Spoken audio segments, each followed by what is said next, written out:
I think the challenge is exactly what John said, which is that people in power make laws and decide how they're enforced, and they decide who the laws don't apply to. And we live in a society in which power too often is impunity. And when you don't have power, the law is often going to clobber you. Sometimes you are caught up in it wrongly, and you are deprived of any of the protection of law and subject to the punitive power of policing. And I think that's something that we need to understand. And I think the greatest challenge to the International Criminal Court is the very real danger that political deals are being struck, not just with regard to the investigation in northern Uganda, but in other places that are essentially going to protect the worst perpetrators of the violence. And if that happens, then the International Criminal Court will have suffered a significant blow. And to wrap it up, what that means for me, and what I would hope that it means for everybody in this room, is the importance of speaking truth to power. Whether you see a cop doing racial profiling on the street and you challenge them for why they're doing that in New York City, or whether you're talking to ambassadors about how states are making deals to make sure that somebody like Coney actually escapes from justice, then we need to constantly speak truth to power. I will simply end by quoting and by sharing with you my definition of spirituality. Spirituality is the grounding of one's soul and the mooring of one's heart, so that one's mind is only about what might better yet the welfare of humanity rather than one's own self.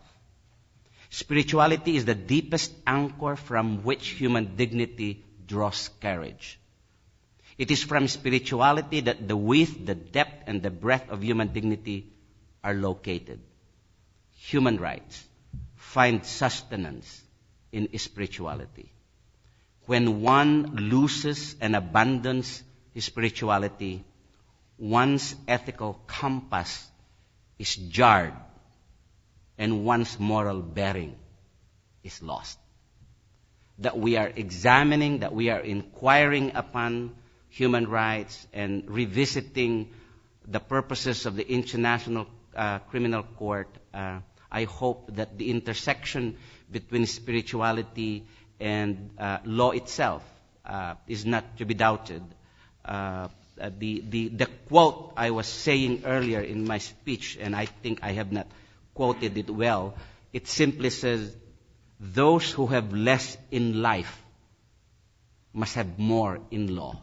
And this is from my favorite French philosopher, and I think it quite sums up the dilemma and of what we did and the beauty of it. Albert Camus, which is a French philosopher, writing after the Algerian War, this is what he said. There is beauty and there are the humiliated. Whatever difficulties the enterprise may present, I would like never to be unfaithful either to the one or the other. There are those of us who would rather that beauty is everything that we do and we neglect the humiliated. Albert Camus said, I would like never to be unfaithful either to the one or the other, whatever difficulties the enterprise may present. There is much yet to be done, and the frustration that law is not catching up with imagination is all the more the reason why we have to keep on keeping on. Thank you for including me in this panel and including the voices of those wonderful people who came with me, Nate and Chibuzi and John. John gave up sleep because he works all night to be here, and Nate gave up work to be here today, so I thank you very much. And I thank you for the connecting the work that we're doing in prisons, not only here, but I hope that in your own countries that you will follow the example of Widney and go visit the prisons. Visit the prisons in your own country, in your own neighborhood. We certainly have plenty here in New York between our jails and prisons in New York State. If you would like to come and visit with me, I would be happy to go with you. But I think that it's so important, no matter what group of individuals we're talking about, when we're talking about human rights laws, to break the barriers and to meet people face to face and understand that we are, in fact, all one human family. This is part 2 of a very excellent and incredible day. Part 1 really lifted us up to some kind of enlightened understanding that we are not separate from another. So if we really feel the oneness with each other, we wouldn't dare to hurt or to violate or to destroy anything in the human heart.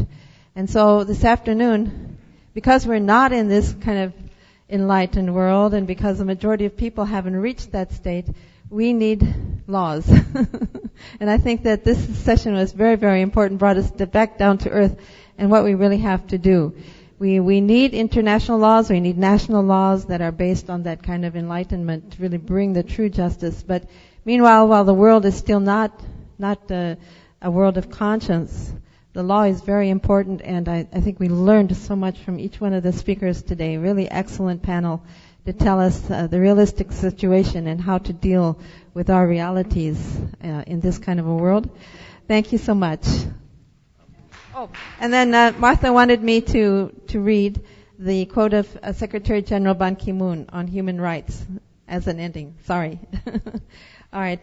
It is our duty to ensure that these rights are a living reality, meaning human rights, that they are known, understood, and enjoyed by everyone, everywhere.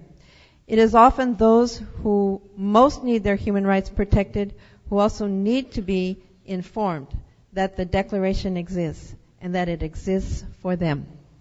Thank you again. Take care. Thank you very much.